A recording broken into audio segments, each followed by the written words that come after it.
Hello everyone. Mong ơn take a picture group. Take a picture. Take a picture. Picture group.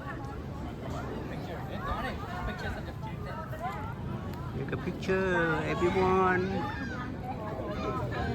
Take a picture no more smart. Super power.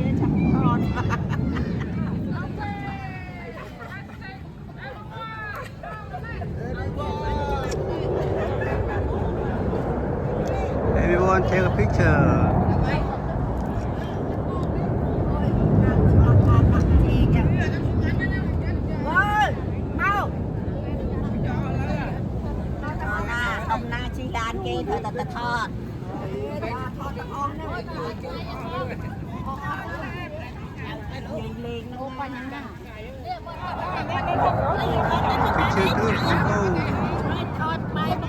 Bài một chân trắng vậy? Dạ, bài một chân. Bài một mà này Vinh, bài vì ở bên chẳng ai tao mơ.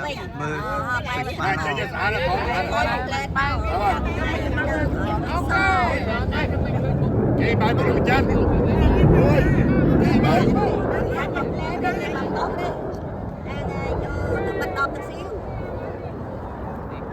Ai đâu?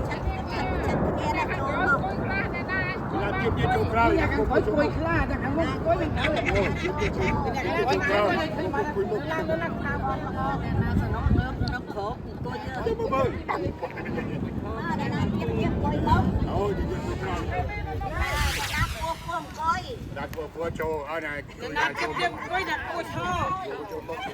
Picture time mong ơn. Picture time.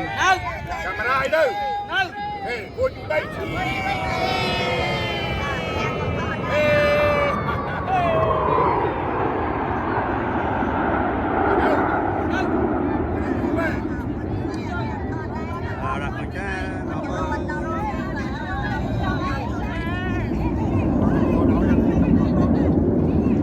Take a picture.